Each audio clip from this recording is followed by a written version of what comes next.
Kita bersyukur kehadirat Allah Subhanahu wa Ta'ala atas limpahan rahmat hidayah serta inayahnya, sehingga pada pagi hari ini kita bisa bermuajahah untuk melanjutkan kegiatan kita. Hari ini kita akan membahas tentang bioremediasi. Nanti dibahas apa itu bioremediasi, kemudian siapa yang berperan di dalamnya, kemudian tujuannya untuk apa, kemudian kelebihan kekurangannya apa, teknik-teknik dan proses yang digunakan itu bagaimana untuk dikaji. Silahkan bagi tugas kelompok 9. Baik Pak, terima kasih sebelumnya. Di sini saya Wayan Indri sebagai moderator dari kelompok 9. Nah, kami di sini kelompok 9 beranggotakan 3 orang. Saya sendiri, Wayan Indri, Melda Ayu Priscilia, dan Irawan Adi Prasto. Kami di sini akan mempresentasikan mengenai bioremediasi. Untuk pemateri pertama, langsung saja kepada Melda Ayu Priscilia, dipersilahkan. Terima kasih moderator.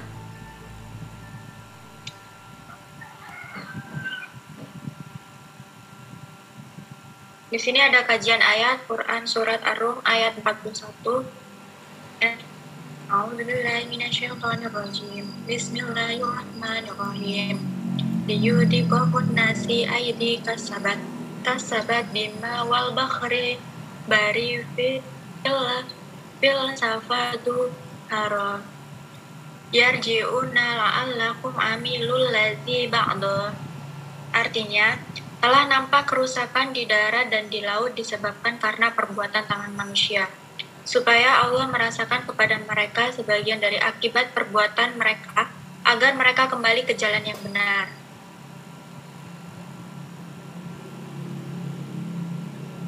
Selanjutnya yaitu tentang pengertian bioremediasi. Bioremediasi adalah penggunaan mikroorganisme yang telah dipilih untuk ditumbuhkan pada polutan tertentu sebagai upaya untuk menurunkan kadar polutan tersebut. Bioremediasi telah berkembang pada pengolahan air limbah yang mengandung senyawa-senyawa kimia yang sulit untuk digradasi dan biasanya dihubungkan dengan kegiatan industri.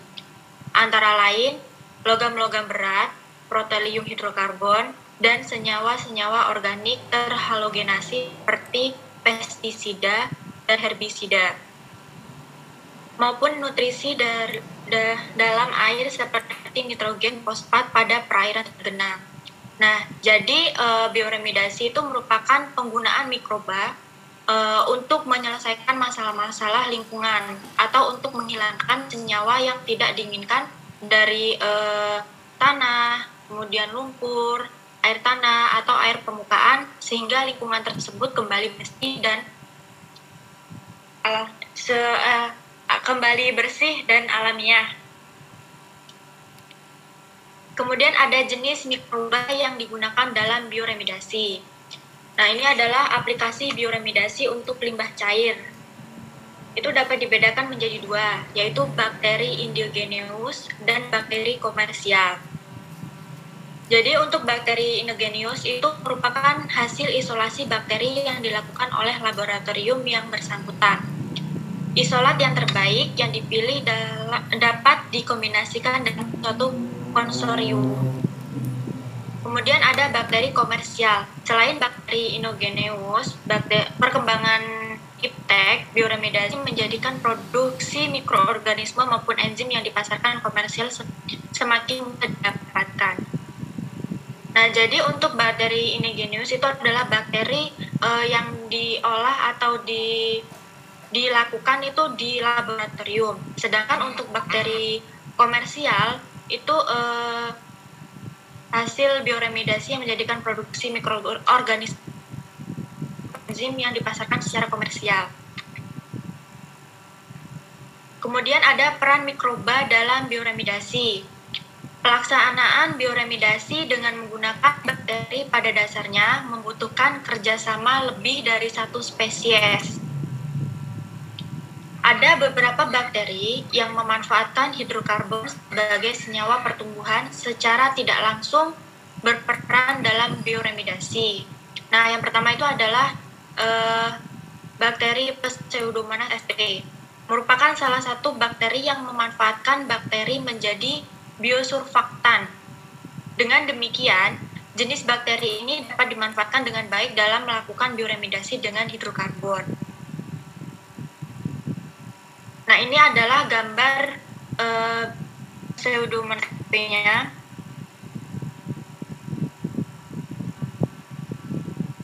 Nah, jadi biosurfaktan itu merupakan komponen mikroorganisme yang terdiri atas molekul hidrofobik dan hidrofilik yang mampu mengikat molekul hidrokarbon tidak larut air dan menurunkan tegangan permukaan.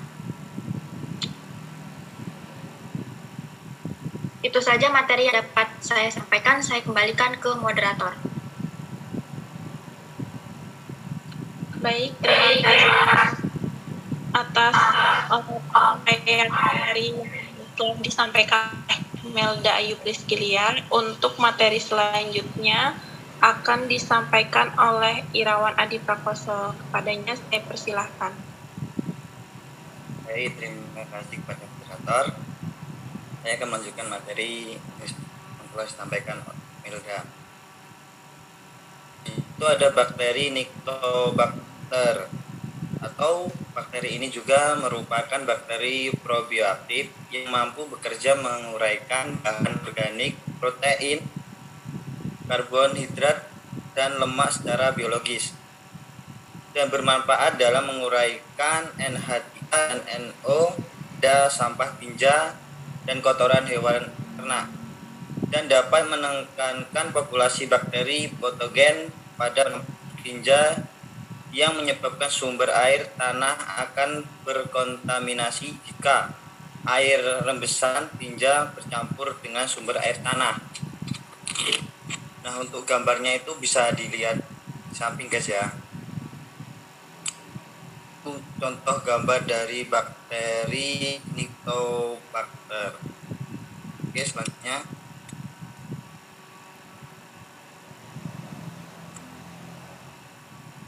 Itu ada bakteri endogenous. Bakteri endogenous tidak mengendalikan senyawa amoniak dan nitrit. Teknik bioremediasi dengan menggunakan bakteri endogenous juga bertujuan untuk mengendalikan senyawa H2S yang banyak menumpukan di sedimen tambak.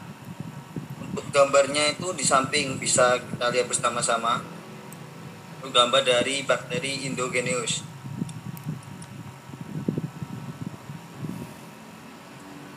Baik, selanjutnya itu ada bakteri nitrifikasi. Bakteri nitrifikasi itu untuk menjaga keseimbangan senyawa nitrogen, anorganik, amonia, nitrit, dan nitrat di sistem tambak. Pendekatan bioremediasi ini diharapkan dapat menyeimbangkan kelebihan beresidu senyawa nitrogen yang berasal dari pakan. Peran bakteri nitrifikasi adalah mengoksidasi amonia menjadi nitrit atau nitrat.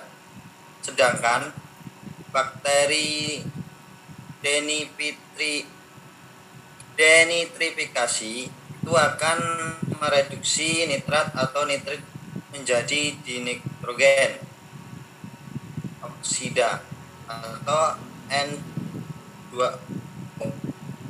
atau gas nitrogen.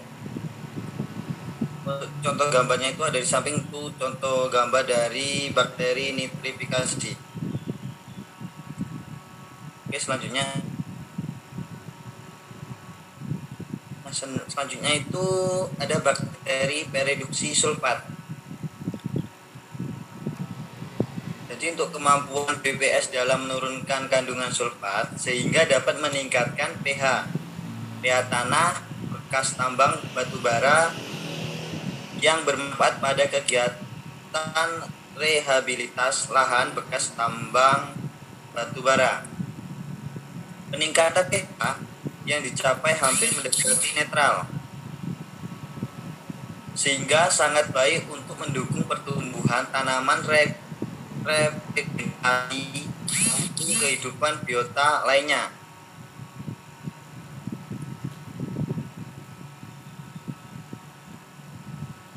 Itu yang bisa saya sampaikan. Saya kembalikan ke moderator.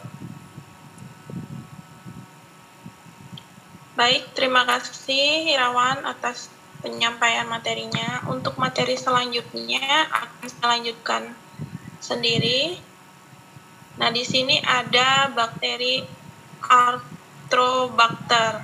Nah, pada kultur yang masih muda, Arthrobacter itu berbentuk batang yang tidak teratur dengan ukuran 0,8 sampai 1,2 kali 1 sampai 8 mikrometer. Pada proses pertumbuhan batang, segmentasinya berbentuk fokus kecil dengan diameter 0,6 sampai 1 mikrometer. Gram positif tidak bersuara, tidak suka asap aerobik, kemoorganotropik, memproduksi sedikit atau tidak sama sekali asam dan gas yang berasal dari glukosa atau karbohidrat lainnya. Katalase positif, temperatur optimum 25 sampai 30 derajat Celcius. Nah, itu tadi ciri dari bakteri Arthrobacter yang dapat digunakan dalam proses bioremediasi. Nah, untuk ilustrasi gambarnya itu bisa dilihat pada gambar sampingnya, teman-teman. Oke, selanjutnya di sini ada bakteri Acinetobacter. Nah, bakteri ini memiliki bentuk batang dengan diameter 0,9 sampai 1,6 mikrometer dan panjangnya itu 1,5 sampai 2,5 meter.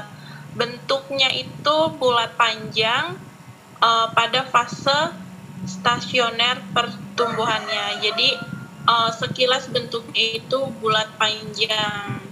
Bisa kalian lihat pada gambar di samping ya, teman-teman. Nah, bakteri Acinetobacter ini itu memiliki kemampuan menggunakan rantai hidrokarbon sebagai sumber nutrisi, sehingga dia mampu meremediasi tanah yang tercemar oleh minyak. Oke, selanjutnya di sini ada bakteri Bacillus.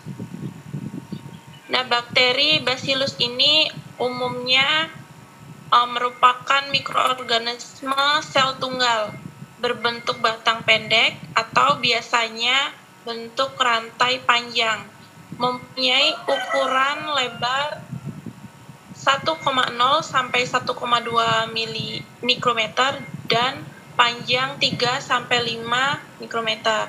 Merupakan bakteri gram positif dan bersifat aerob. Adapun suhu pertumbuhannya maksimum yaitu 30 sampai 50 derajat Celcius dan minimumnya 5 sampai 20 derajat Celcius dengan pertumbuhan pH 4,3 sampai 9,3. Nah, bakteri ini mempunyai kemampuan dalam mendegradasi minyak bumi, di mana bakteri ini menggunakan minyak bumi sebagai satu-satunya sumber karbon untuk menghasilkan energi dan pertumbuhannya.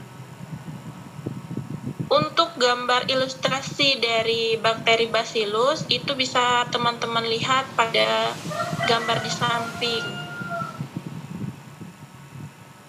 Oke, selanjutnya. Nah, selanjutnya di sini ada proses berlangsungnya bioremediasi limbah cair. Di sini ada contoh bioremediasi limbah cair yaitu pada limbah cair tapioka. Yang pertama itu prosesnya ada perakitan MFC mikrobial.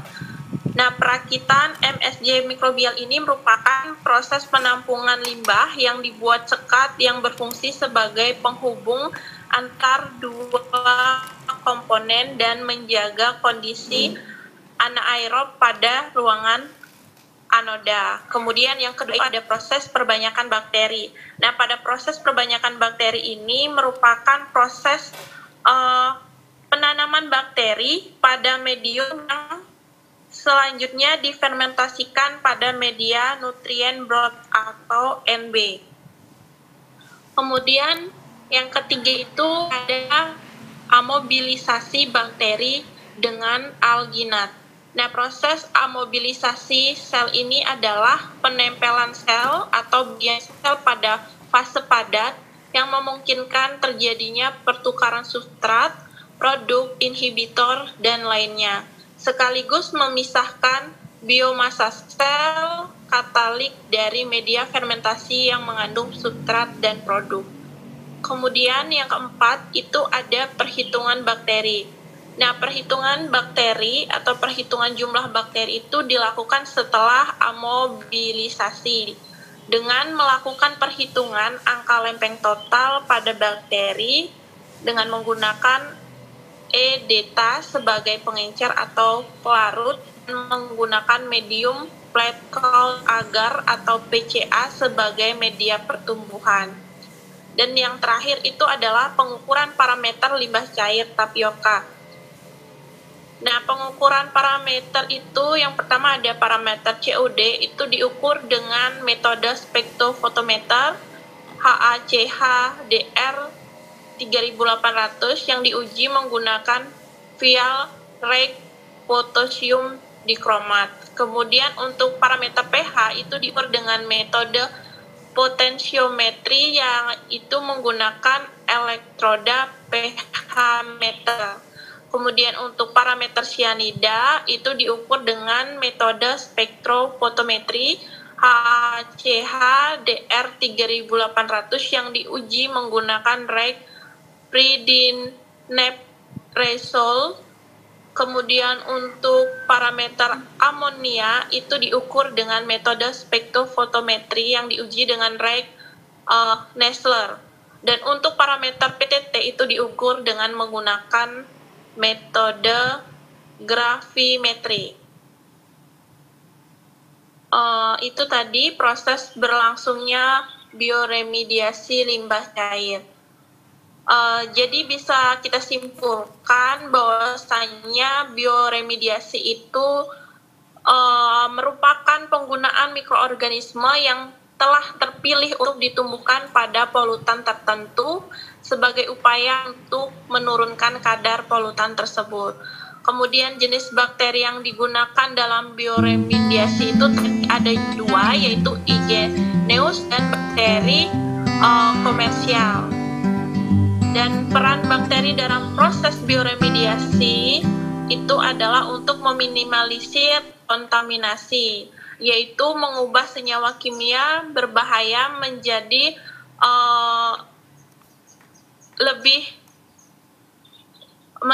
kurang berbahaya, atau seperti karbon dioksida berupa gas lain, senyawa anorganik, air, dan materi yang dibutuhkan oleh mikroba pendegradasi. Dan untuk proses berlangsungnya bioremediasi pada limbah cair itu tadi yang 5 saya jelaskan itu. Mungkin itu saja yang bisa saya sampaikan. Kurang dan lebihnya saya mohon maaf.